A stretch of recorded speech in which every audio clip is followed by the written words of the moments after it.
dicerna baik-baik ini semua. Ya, mohon diperhatikan tadi tentang penggunaan spasinya. Kemudian sistem penomoran halaman. Ya, halaman dari bagian awal, nomor halaman berupa angka Romawi kecil, yakni angka Romawi 1, 2, 3, dan 4, dan seterusnya. Kemudian dari halaman pengantar diletakkan di tengah-tengah bagian bawah halaman. Jadi penempatan nomor halaman itu di tengah-tengah halaman. Bagian teks dari bagian pendahuluan dan seterusnya, nomor halamannya berupa angka, ya, ditulis pada sudut kanan atas. Oh, jadi kalau tadi halaman pengantar, yaitu diletakkan di bawah, tetapi isi itu isi materi tesis kita itu pendahuluan dan seterusnya, itu nomor halamannya berupa angka ditulis pada kanan atas. Pendahuluan, bab baru, dan daftar pustaka, nomor halamannya ditempatkan pada bagian bawah. Wah, jadi tidak semua ditempatkan di kanan atas, tidak semua ditempatkan di bagian tengah bawah itu penomorannya. Jadi ada juga aturan-aturan penomorannya. Jadi mohon diperhatikan semua teman-teman sekalian tentang penomoran halaman dari tesis kita yang akan buat nantinya. Yang kedua, bab diberi nomor dengan angka Romawi besar seperti bab 1. Jadi penulisan bab itu setelah kata bab itu pakai angka Romawi, jadi bukan angka Arab 1 ya. 1, 2, dan seterusnya. Baik. Next. Ya, penulisan daftar pustaka. Ini juga satu bagian yang harus betul-betul diperhatikan. Ini pernah ada teman atau kawan kita yang mempertanyakan bagaimana tentang penulisan daftar pustaka. Yang pertama, daftar pustaka ditulis dengan urutan penulis, nama buku, kota penerbit, nama penerbit, dan tahun penerbitan. Antara satu kalimat dengan kalimat yang lainnya dipisahkan dengan koma. Jadi bukan dipisahkan dengan titik, sebagai tanda pemisah kalimat. Sedangkan di akhir kalimat dibubuhkan titik sebagai tanda akhir dari kalimat. Ya, ini juga mungkin nanti akan lebih mengena kalau sudah ada contoh penulisan daftar pustaka. Nama yang kedua, nama pengarang diurutkan menjadi urutan abjad. Nama pengarang dimaksud nama pengarang, badan, lembaga, panitia, dan sebagainya yang menyusun karangan itu. Jadi bukan hanya dalam daftar pustaka itu bukan hanya nama orang saja, tapi badan atau lembaga yang menerbitkan buku atau panitia dan sebagainya, itu yang ditulis jika nama pengarang tidak ada. Jadi yang diambil ada kata kemudian yang diambil ada kata pertama dalam judul karangan tersebut. Jadi misalnya kalau judul karangannya panjang, jadi yang diambil itu adalah kata pertamanya. Ya, mungkin seperti itu. Kemudian yang ketiga, kalau ada dua karangan atau lebih berasal dari seorang pengarang, misalnya kita mengambil dua sumber penulisan dari dua atau berasal dari seorang pengarang, maka nama pengarang cukup dicantumkan satu kali saja. Ya, yang lainnya cukup diganti dengan garis panjang 7 identitas ketukan, ya, spasi dari garis margin itu. Jadi kalau dua sumber yang dari satu orang pengarang yang kita ambil, maka hanya cukup satu yang kita tuliskan. Adapun yang keduanya itu kita gantikan dengan membuat garis panjang 7 identasi atau ketukan, ya, spasi ini. Kemudian yang keempat, penulis nama pengarang dimulai dengan nama belakang, marga, keluarga, dan sebagainya. Jadi penulisan nama itu dimulai dari nama belakangnya, kemudian mengikuti nama depannya, jadi terbalik. Ya, mungkin ini salah satu teknik penulisan. Yang kelima, bila ada dua nama dalam satu karya, ditulis yang berurut pertama, sedangkan untuk pengarang kedua ditulis sebagaimana biasanya, dan seterusnya cukup ditulis et al. Jadi kalau dalam satu karya tulis itu beberapa orang atau lebih dari satu pengarangnya, maka pengarang yang pertama sesuai dengan metode penulisan yang tadi. Yang pertama itu nama marganya dulu, kemudian nama belakangnya dulu, kemudian nama depannya. Adapun untuk pengarang yang kedua ditulis sebagaimana biasanya, ya, namanya tidak balik. Yang keenam, bentuk karangan dalam daftar pustaka hampir sama dengan keterangan dalam catatan kaki. Bentuk karangan dalam daftar pustaka hampir sama dengan keterangan dalam catatan kaki. Bentuk keterangan mungkin ini, bukan karangan. Kayaknya bentuk keterangan, Ustaz. Iya. Jadi keterangan yang ada dalam daftar pustaka itu sama dengan keterangan yang ada dalam catatan kaki. Jadi biasanya kita kalau ada kutipan itu dengan menandai tanda kutipan dengan penjelasan yang ada catatan kakinya di bawah di bawah kertas itu. Ya. Kemudian yang ketujuh, nama pengarang diketik mulai dari garis margin kiri, jadi mulai dari margin kiri, dan baris kedua dan seterusnya diketik setelah 4 pukulan atau ketikan spasi dari garis margin dengan spasi 1. Jadi jarak kalimat yang pertama di baris pertama dan kedua itu spasi 1, baris keduanya itu dengan 4 ya agak menjorok ke dalam sedikit 4 spasi. Kiai Amin? Yap. Itu yang nomor 6 bentuk karangan, betul. Ya, bentuk karangan. Lanjut. Bentuk karangannya? Iya, lanjut. Oh, iya. Nanti kita bahas gampang. Ya, lanjut. Oke, ya. 8. Gelar bangsawan dan akademik tidak dicantumkan.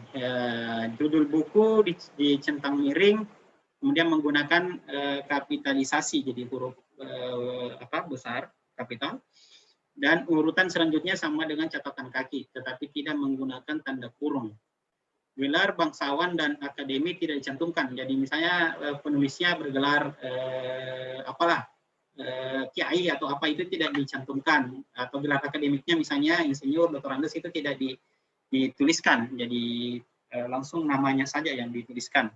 Kemudian judul bukunya itu dicetak miring. Jadi pernah kami dapati dulu awal-awal yang tahun-tahun beberapa tahun lalu itu dikasih tanda kurung. Ya ini sekarang dicetak miring untuk bisa membedakan yang mana judul yang mana penulisnya dengan menggunakan kapitalisasi. Jadi semua judul, kalimat judul itu dikapitalisasi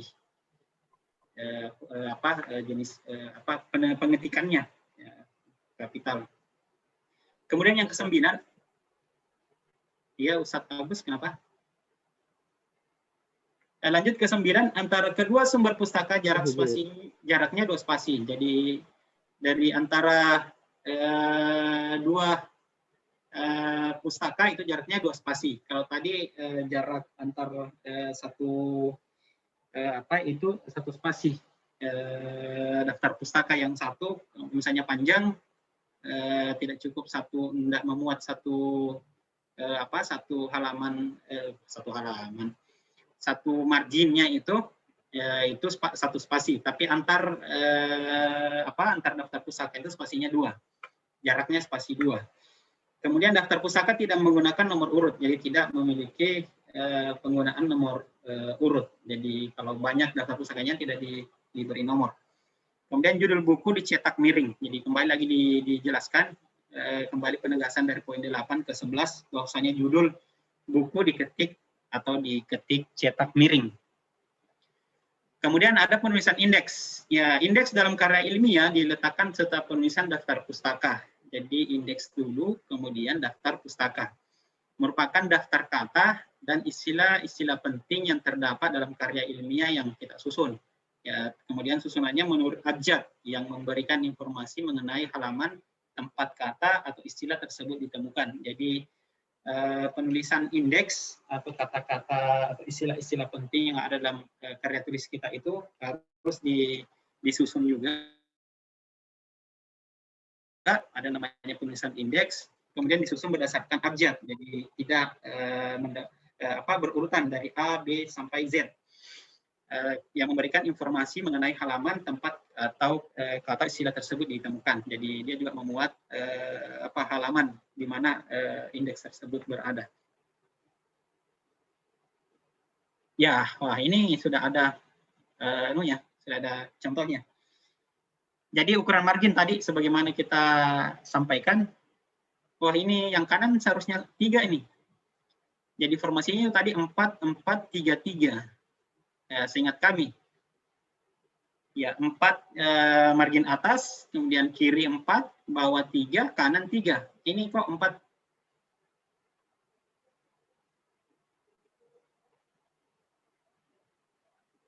Ini ada perbedaan ini dengan yang disebutin tadi. Saya tahu kami informasinya 4 atas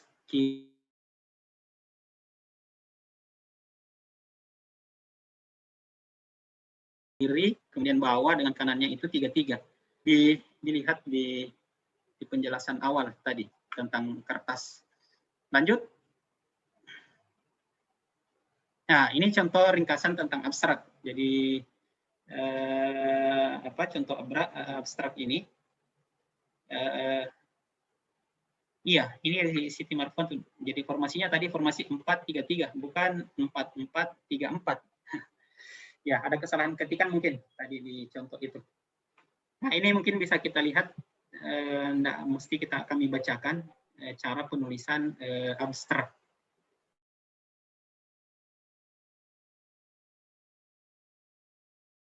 Yang menjelaskan secara utuh tentang penelitian kita, mulai dari awal sampai akhirnya, dan paling akhir itu memuat kata-kata kunci. Misalnya meneliti tentang proses belajar mengajar, maka yang kata kuncinya adalah kata proses belajar. Ada kompetensi dosen, ada kinerja dosen. Jadi kata-kata kunci ini kata-kata yang mungkin yang menjadi pembahasan, titik pembahasan dari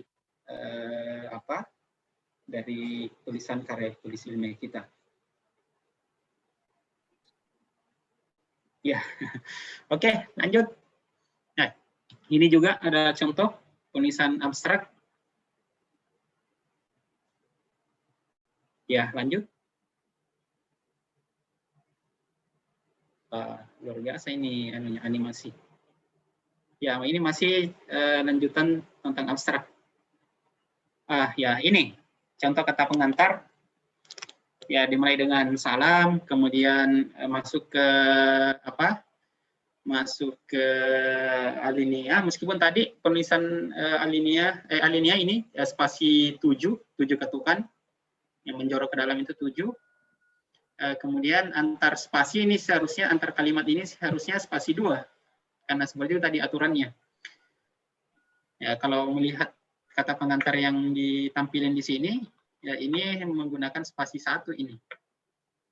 Spasi 1. Jadi ini contoh kata pengantar. Jadi hanya sekedar contoh, bukan menjadi harus seperti ini isinya. Jadi tapi minimal seperti ini. Ada pertama puji-pujian kepada Allah, kemudian biasanya dilanjutin dengan salawat kepada Nabi, kemudian ucapan terima kasih. Nah, ini juga mungkin pernah kita lalui dalam penulisan skripsi yang lalu. Itu berurut, ucapan terima kasih itu mulai dari yang tertinggi ke yang rendah, dari para rektor, kemudian Pak Dekan, kemudian dosen, kemudian Bapak, kemudian keluarga, kemudian teman-teman. Jadi diurutkan mulai dari profesi yang paling tinggi, jabatan yang paling tinggi dari kampus. Kemudian diberi kata penutup. Ya, ini sih umum, ini kata pengantar secara umum. Kemudian menuliskan kata tanggal dan penulisnya. Iya. Next, ya contoh daftar isi. Jadi kata pengantar, abstrak, daftar isi, daftar tabel itu di daftar gambar. Kemudian tadi ada indeks, daftar pustaka. Enggak, ini yang awal-awal ini kata pengantar abstrak ini dituliskan dengan huruf Romawi. Adapun pendahuluan, isi dan lainnya, landasan teori sampai kesimpulan itu dengan penomoran angka Arab 1, 3, 4. Assalamualaikum Bu, ada Bu. Baik, lanjut. Iya. Dalam Microsoft Word itu semuanya ada fungsi seperti ini. Jadi tidak mengetikkan titik-titik itu, jadi dengan hanya tabulasi itu sudah full itu penulisan titik-titiknya. Ya, ini contoh-contoh penulisan tabel. Jadi mulai dari daftar-daftar tabel yang ada dalam dalam materi kita, dalam isi tesis kita itu juga dituliskan tabel-tabel apa yang kita pakai itu. Jadi ada penomoran tabelnya juga. Ini luar biasa, ini banyak tabel dan banyak gambar. Ya, begitu juga gambar. Jadi setiap gambar yang kita masukkan ke dalam tesis kita nantinya itu juga diberi penomoran. Kemudian di daftar isi itu ada penjelasannya di mana ditemukan gambar tersebut.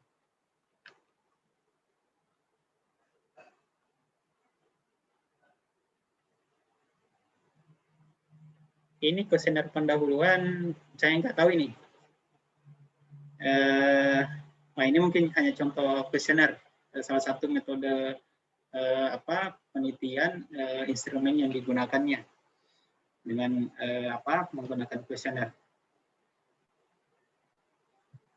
Ya. Nah, ini contoh kuesioner mungkin. Ya, contoh kuesioner tentang pemakaian sepatu, pemilihan model sepatu.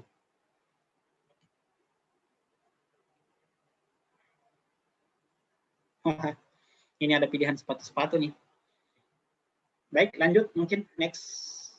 Ya, itu contoh kuesioner penelitian. Jadi instrumen penelitian yang pernah kita dapati di materi sebelum-sebelumnya itu kan ada beberapa. Ada yang menggunakan kuesioner, ada yang menggunakan teknik wawancara, ada yang kunjungan langsung, melihat secara langsung objek yang mau diteliti. Nah, ini contoh tentang penulisan kuesioner. Jadi dalam penulisan kuesioner itu ada prolognya dulu. Ada prolognya, misalnya menyapa responden yang akan diteliti itu. Jadi tidak langsung isi dari kuesioner itu, tidak langsung pertanyaan, tetapi ada pendahuluannya, menyapa dulu. Baik, next. Nah, ini salah satu model kuesioner dengan petunjuk memberi tanda centang pada seluruh pertanyaan yang diajukan. Ya, next mungkin saja ini tentang kuesionernya. Menyinggung tentang kuesioner, jadi tugas kita yang lalu di metode penelitian, sebenarnya ini beberapa teman kita masih agak belum paham betul. Jadi yang kita buat adalah instrumen, contoh saja, bukan hasil penelitian. Jadi yang disuruhkan itu, yang tugas yang lalu itu membuat instrumen penelitian kinerja guru. Jadi instrumennya yang kita buat, ya, misalnya instrumennya yang kita buat adalah kuesioner, ya sebagaimana contoh yang tadi yang kita lihat. Jadi tidak pada melaksanakan penelitian, ya, bukan melaksanakan penelitian. Misalnya langsung mengisi dengan nama gurunya siapa, tidak, tapi hanya instrumennya, hanya wadahnya atau bahan yang mau ditanyain ke gurunya. Nah, itu. Baik, next saja mungkin ini. Ini salah satu instrumen yang di kuesioner yang dicontohkan. Jadi mungkin ini nggak tahu nih apa hubungan sepatu mungkin dengan kecerdasan atau apa ini tentang penelitiannya. Contoh aja. Nah, contoh aja. Ya, bisa next mungkin ini. Ya, ini salah satu, nggak tahu apa judul penelitiannya nih. Ya, ini tentang penulisan latar belakang. Jadi tadi ada mulai dengan paragraf, mulai dengan penulisan ini sih enggak kelihatan sih namanya spasinya. Ini pakai spasi 1 nih kalau saya di kami lihat. Ya, ini memberikan contoh latar belakang, ya, identifikasi, pembatasan dan rumusan masalah, tujuan dan manfaat penelitian. Jadi dari bab 1 penulisannya dengan menggunakan angka Romawi 1, kemudian pendahuluan, kemudian pakai 1.1, kemudian tulisan latar belakang. Di latar belakang tidak, kalau tulisan pendahuluan di caps lock semua, kemudian latar belakang ini umum mungkin dipahami bersama. kemudian masuk ke kalimat pertama, rangkaian kalimat paragraf ini dengan model menjorok ke dalam 7 spasi kalau kami ingat tadi yang disampaikan. Spasi ini kalau lihat ini spasi 1, yang tadi aturannya kita pakai spasi 2. Jadi antar baris pertama dengan baris kedua dari rangkaian kalimat itu, nah itu pakai spasi 2. Yang kami tidak ingat size-nya, size 12 mungkin yang umum. Jadi pakai jenis font Times New Roman dengan size 12. Ini size-nya kami tidak lihat tadi di aturan. Iya, biasanya sih itu yang umum itu, Bu Nining. Ya, baik, next mungkin. Ya, ini contoh penulisan daftar isi. Ya, mulai dari lembar pengesahannya semuanya itu. Jadi mengikuti sesuai dengan ini daftar isi sama ya mungkin penulisan yang waktu kita menulis tesis skripsi yang lalu. Daftar pustaka paling terakhir, kemudian lampiran-lampiran. Ya, lampiran-lampiran juga dikasih judul. Next, ya. Jadi daftar lampiran juga itu dikasih dulu, misalnya lampirannya lampiran tabel. Jadi semua tabel-tabel yang ada di dalam tesis kita nantinya itu juga diberi judul dan diberi penomoran dan ada penunjukan halamannya di mana tabel tersebut berada. Next. Ya, begitu pula daftar gambar tadi, daftar tabel, kemudian daftar gambar, itu juga seperti itu. Dijelaskan dalam lampiran-lampirannya. Ada nomor, ada judul lampiran, kemudian halamannya. Next, ini sudah terakhir mungkin ya? Enggak. Nah, ini penulisan contoh daftar pustaka. Ini yang pertama, ini saya nggak terlalu bisa baca nih. Kecil sekali fontnya. Jadi pertama ini ad hoc lah, ini berarti mungkin banyak ini yang mungkin banyak tadi penulis dalam satu buku. Ini ad hoc lah, ada semigot, kemudian diantara dengan tanda titik koma. Kemudian judul bukunya dicetak miring, ini sebagaimana bisa kita lihat. Nama, kemudian tahun, kemudian judul buku, kemudian penerbitnya ini ya, yang terakhir. Ya, jarak antar kalimat di satu daftar pustaka itu 1 spasi, tetapi antar daftar pustaka itu spasinya 2. Jadi penulisnya dulu, kemudian tahunnya, kemudian judul bukunya, kemudian pengarang dan tempatnya, tempat penerbitnya. Baik, next. Ya, ini juga berurutan ya penulisannya dari A sampai Z. Jadi dari A sampai Z. Ya, penulisan daftar pustaka itu memiliki aturan seperti itu juga. Jadi dari nama yang berinisial A itu ke bawahnya sampai ke Z. Jadi tidak bercampur. Z dulu, nama yang memiliki awalan pertama huruf Z itu didepankan tapi diakhirkan. Ya, begitu mungkin teman-teman. Ini sekedar membaca saja dari kami. Untuk kejelasannya mungkin nanti bisa kita sama-sama belajar, tapi pada intinya mungkin sudah kita lalui bersama ini, contoh-contoh penulisan. Sebenarnya lebih banyak referensi juga, lebih bagus. Nanti kita juga minta yang secara resminya, yang dari kampus. Ya, siapa tahu ini hanya materi perkuliahan kita saja. Ya, biasanya kan setiap kampus itu punya aturan penulisan Ada karya tulis buku panduan, buku panduan. ilmiah. Iya, buku panduan biasanya. Nanti ini Pak ada Pak Sulfarin ya di sini? Nggak ada ya? Nggak ada. Iya, seandainya beliau ada, nanti kita tanyakan itu. Apakah ada buku panduan di kampus tentang penulisan karya tulis ilmiah? Setahu kami sih ada setiap kampus dan biasanya beda-beda. Termasuk tadi penggunaan font huruf itu kalau di kampus kami dulunya di Universitas Negeri Makassar itu bisa memakai font Arial, bahkan sekarang ini bisa memakai font Calibri. Tapi tadi itu saya lihat hanya pakai font Times New Roman. Baik teman-teman, ini masih ada waktu mungkin sekitar 25-an menit ini ya, masa waktu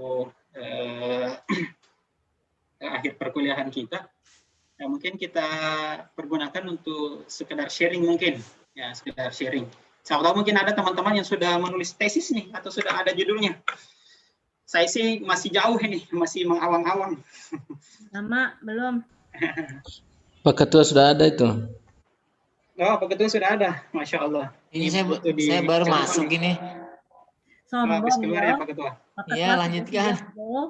Ya, ini waktu sisa kita masih ada 25 menit ke depan. Iya, Kita silakan gunakan diskusi ya. saja untuk saling sharing aja mungkin nanti tentang penulisan. Kalau dari kami ini penulisan tesis tadi itu tidak jauh beda dengan skripsi yang pernah kita mungkin buat, kita lalui bersama. Penulisannya mulai dari jenis kertas, margin, kemudian penulisan yang terakhir daftar pustaka ya, jadi sama ya. saja ya hampir sama ya, meskipun kita tunggu siapa tahu dari pihak kampus memiliki aturan tersendiri ya, ini patut kita menjadikan itu sebagai dasar penulisan nantinya. Yang paling urgen mungkin sekarang ini mungkin kalau dalam penulisan tesis masalah yang akan kita cari dulu. Nah, ini cari masalah dulu, ini kita harus cari masalah, bukan judul dulu. Biasanya kan seperti itu. Iya. Kita sibuk cari judul, padahal kalau mengingat materi-materi yang disampaikan dosen kita, ini yang harusnya yang pertama itu adalah masalah. Dari masalah itu muncul judul. Dari masalah yang akan kita teliti itu muncul judul. Baik, mungkin ada teman-teman yang ingin sharing. Ibu Nining mungkin. Ya, Ustazah Mimi itu tahu dia. Mana nih? Nggak ada nih sedikit Ustazah Mimi. Ustazah Sarah Sarah Syukriya tuh tahu. Ustazah Siti Marfuatun tuh tahu. Ayo bagi-bagi ilmunya. Ayo silakan. Nih, Ustazah Mimi sudah muncul. Silakan. Oke, Amin. Manggil-manggil aja nih, Pak Amin. Nggak sama soalnya di sharingan, Bu. Silakan. Jadi saya sempat sharing sama teman yang sudah menyelesaikan S2. Wah, tuh. Betulan kan? Jadi apa sih, saya tanya-tanya gitu kalau bikin tesis itu bagaimana gitu, berapa lama gitu mereka mempersiapkan tesis.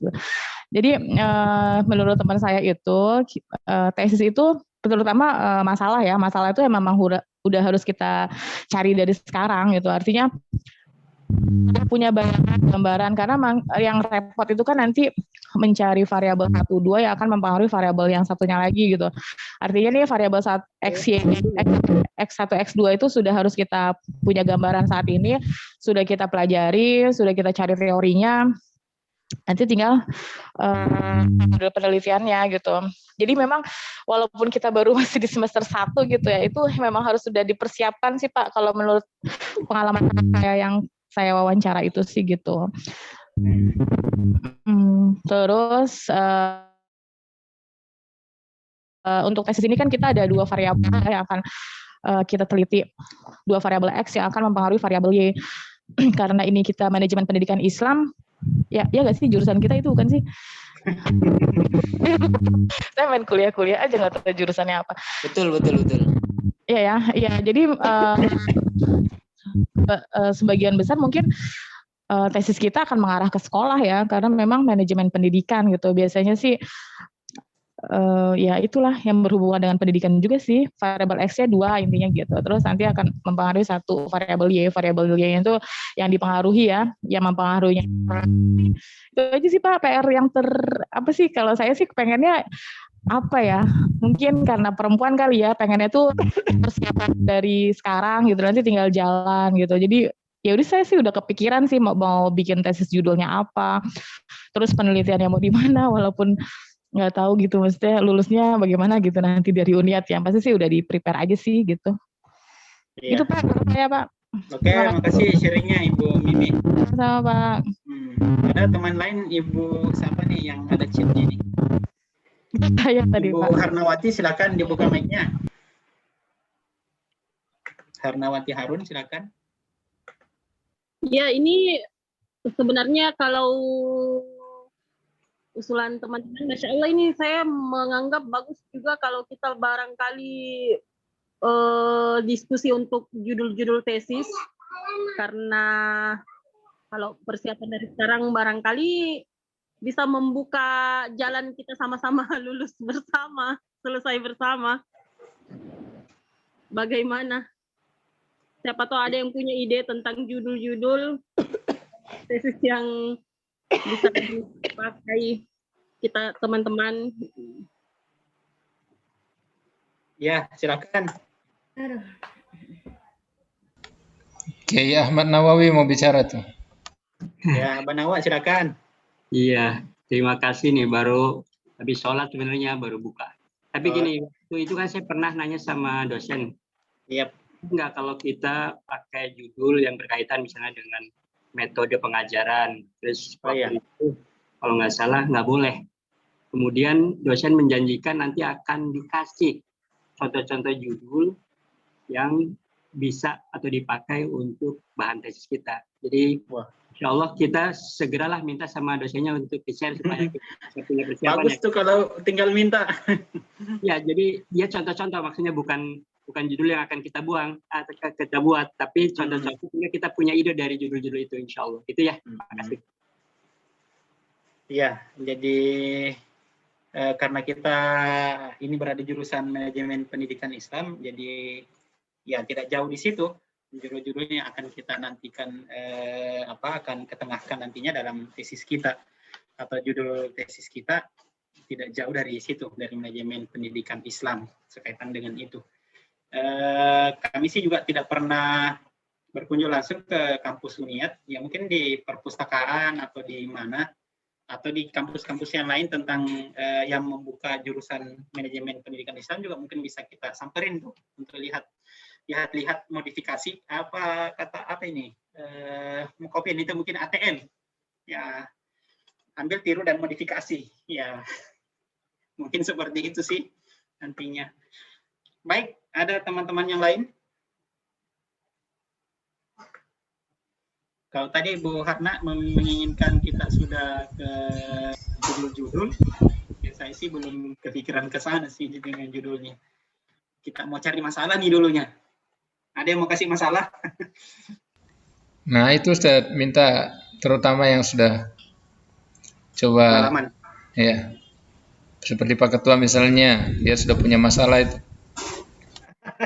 Kalau masalah Pak Ketua ini sih banyak ini, numpuk. Oh banyak banget, saya puyeng, saya nggak bisa. Kirain punya pengalaman, tapi punya masalah. Iya, pengalaman punya masalah. Siapa nih? Izin Siapa? bertanya. Silakan. Izin Siapa? bertanya. Enggak kelihatan nih. Siapa? Ibu Andi Mirna dari Oh iya, ada di slide. Ayo silakan Ibu. Iya. Ini enggak masalahnya ini namanya ini bukan Andi Mirna sih. Namanya IARN 74 IARN 74. Ya, itulah tadi. Oh, gini.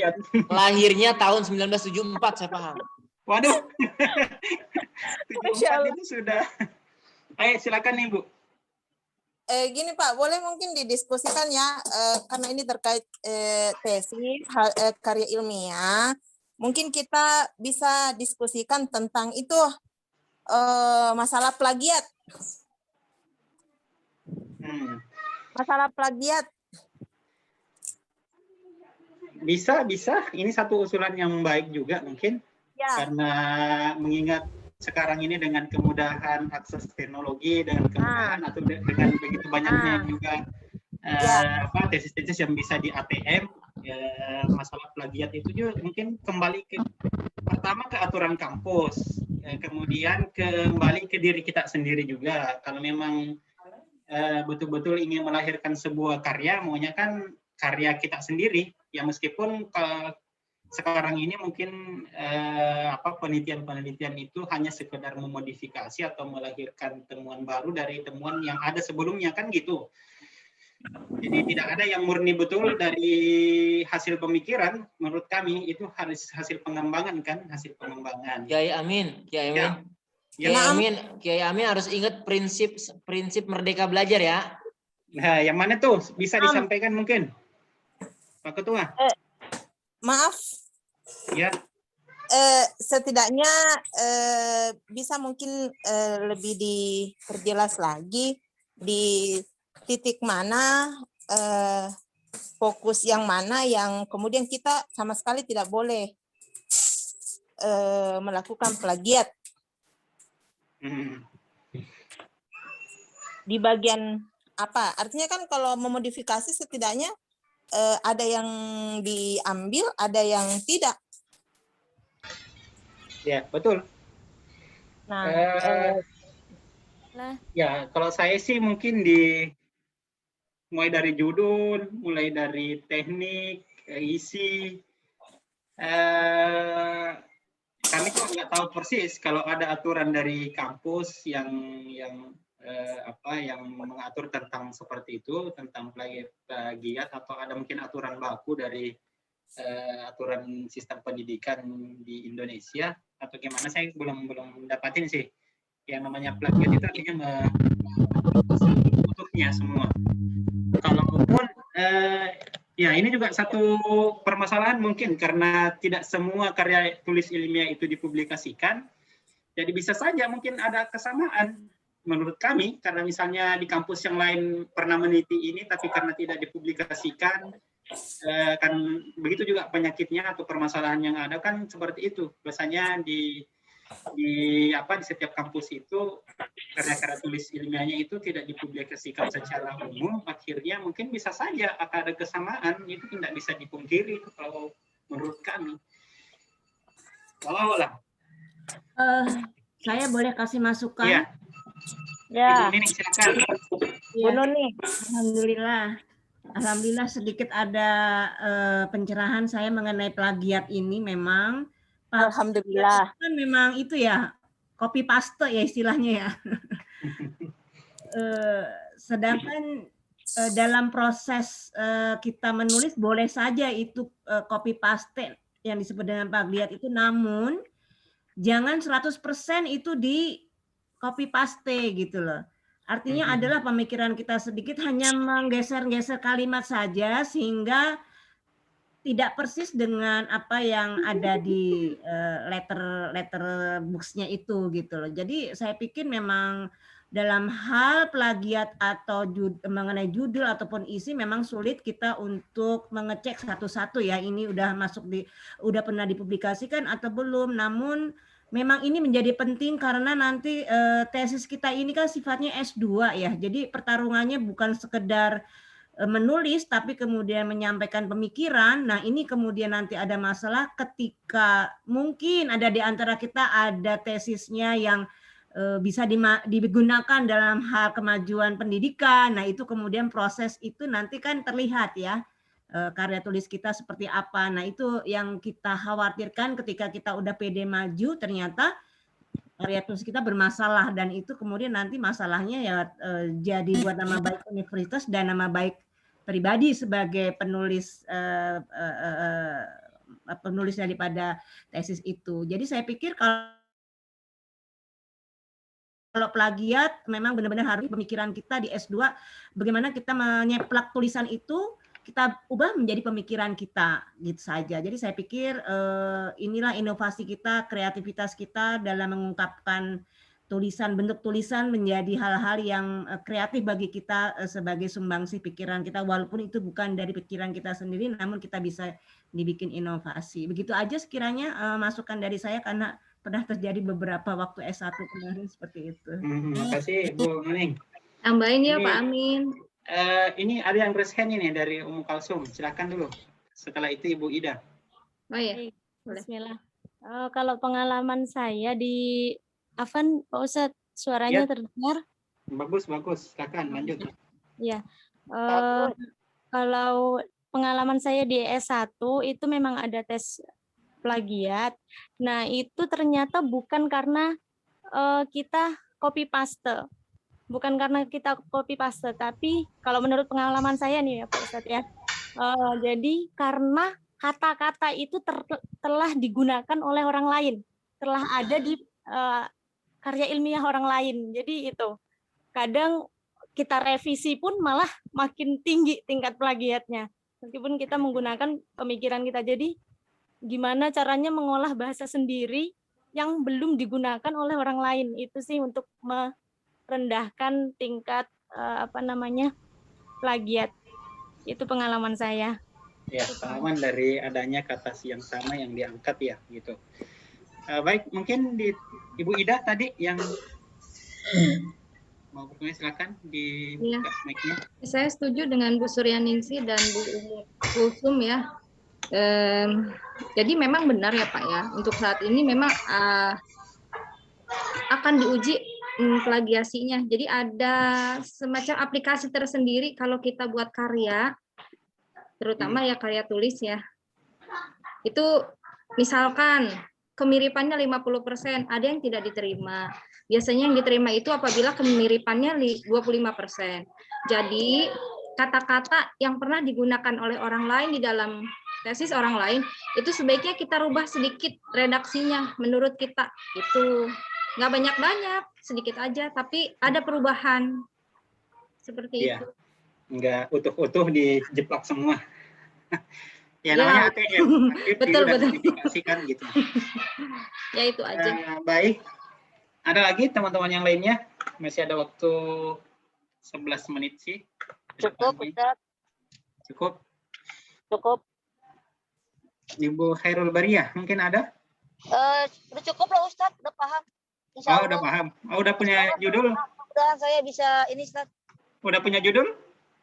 Insya Allah nanti saya mungkin ambil ke sekolahan Ustaz. Oh, kiranya udah punya judul. Saya sih maunya sudah punya tesis. Belum Ustaz. Saya belum punya sama sekali. Saya bingung ini. Sebenarnya ini kita punya keunikan nih, karena biasanya kalau kita mau S2 itu, kata kami juga pernah dulu S2 nih. Itu sebelum masuknya itu kan dibuat proposal dulu sebelum diterima S2, tapi alhamdulillah kita di UNIAD ini enggak dipersyaratin begitu. Alhamdulillah Ustaz, dipermudah Ustaz. Ya itulah, karena kampus-kampus yang lain itu kan gitu. Jadi sebelum masuk diterima jadi mahasiswa S2 itu harusnya punya proposal untuk judul penelitiannya. Narasi. Satu hal juga yang belum kita dapat ini dari UNIAD adalah dosen PA, pembimbing akademik. Ya kan biasanya kita konsultasinya masalah akademik, masalah tesis itu kan di dosen PA. Itu sih yang belum ada ditentuin dari UNIAD-nya. Baik, ada lagi teman-teman yang ingin sharing, silakan. Ini kita sharing aja ini. Kalau saya ada Pak Jahidin mungkin, Pak Jahidin dulu. Pak Jahidin silakan, unmute. Ya, Pak Amin. Ya, ada mungkin pengalaman-pengalaman yang mau di-sharing. Silakan. Ya, kalau pengalaman sih belum ya, karena sama-sama jalan. Cuman usulan kayaknya. Sepertinya kita itu butuh, mungkin kalau untuk belajar sendiri, baca sendiri atau mencari, saya pikir semuanya bisa ya. Tapi kayaknya kita butuh peta atau alur. Misalkan tahap pertama kita mencari masalah, kedua kita mencari proposal, judul misalkan, ketiga kita harus buat proposal, keempat dan lain seterusnya. Seperti kayaknya kita butuh alur itu, Pak. Usulannya sih begitu, Pak. Kalau alur kan kita pernah pelajari tuh dari awal-awal perkuliahan kita di mata kuliah ini, mata kuliah metode penelitian. Dari metode penelitian dari masalah, kemudian merumuskannya, kemudian bagaimana metode untuk memecahkannya. Nah, mungkin maksudnya Pak Jahidi ini mungkin kita barengan aja nih, kita sama-sama ya kelompok, bikin kelompok untuk bisa menyelesaikan tesisnya. Iya, usulan bagus sih juga. Misalnya kita ini sebenarnya butuh diarahkan aja sih. Ya Pak, mau saya kalau itu kan lebih kepada teknis penyusunan tesis itu sendiri ya. Jadi lebih dalam sudah bentuk tesis gitu maksud saya. Itu kan tidak mungkin tidak melibatkan kampus juga. Jadi apakah kita harus mengajukan judul ke kaprodinya atau langsung ke mana bagiannya gitu. Setelah di ACC judulnya, apa yang harus dilakukan? Apakah buat proposal dulu atau mungkin langsung ke lapangan kayak gitu. Jangka waktu berapa lama? Kemudian kita dikasih waktu untuk apa namanya promosi. Setelah promosi berapa lama lagi waktunya baru kita bisa sidang munakosa. Nah itu loh, itu mas Pak Amin. Mungkin nanti di semester akhir kan ada mata kuliah itu penyusunan tesis. Mungkin di waktu itu ataupun tadi dengan teman-teman yang ingin lebih awal menyiapkan memang. Pagi tadi Ibu Mimi mengatakan kita nih perempuannya maunya cepat-cepat, mau cepat-cepat selesai. Ini baru 3 bulan sih kita kuliahnya ini udah mau selesai ini. Luas aja. Nah, itu terkait UAS gimana ya? Itu tanggal salah ya kalau nggak salah ya, Ustadz ya? Kami belum tahu persis itu Ibu Ferol Maria. Belum tahu persis Ibu, karena kita kan menunggu informasi resmi aja sih dari kampus. Iya, kalau tanggal 10 mendekat tanggal 11 itu hari Ahad kalau nggak salah.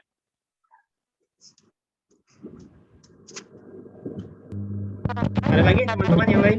UAS-nya Ustaz ya.